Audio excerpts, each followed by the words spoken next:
My name is Sarah Tierney, and I'm currently a Regional Anesthesia Fellow at Toronto Western Hospital in Toronto, Ontario, Canada.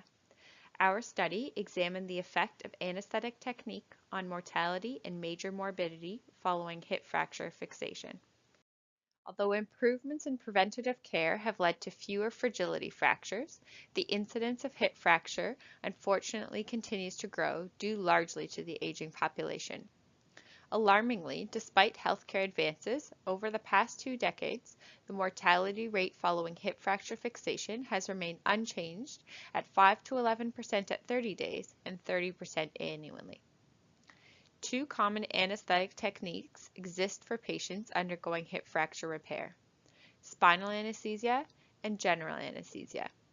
While spinal anesthesia has shown physiologic benefits such as greater hemodynamic stability, a lower incidence of respiratory events, less cognitive dysfunction in the immediate perioperative period, an improved perioperative analgesia, and decreased blood loss, no previous study has shown a mortality benefit to spinal anesthesia for hip fracture repair.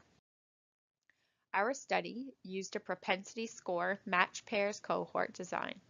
It was conducted on all patients who underwent hip fracture fixation at our hospital from 2003 to 2015. The calculated propensity scores included 29 variables which are known to affect mortality and morbidity associated with hip fractures. In doing this, we could control for potential confounders and treat this retrospective cohort similar to a prospective randomized controlled trial, where the two cohorts are essentially equivalent except for the intervention. Our primary outcome was the impact of spinal anesthesia versus general anesthesia on 90-day mortality post-hip fracture fixation. In total, 2,591 patients underwent hip fracture fixation from 2003 to 2015, with 43.8% of patients receiving spinal anesthesia. 883 match pairs were then identified, which represented 78% of the total spinal anesthesia cohort.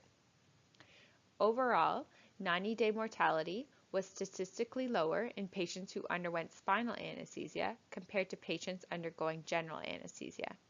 This corresponded to a number needed to treat of 44 patients. Spinal anesthesia was also associated with statistically significant decreased rates of major blood loss, a decreased incidence of pulmonary embolism, and a shorter hospital length of stay compared to general anesthesia. No difference in MACE was noted between the two groups.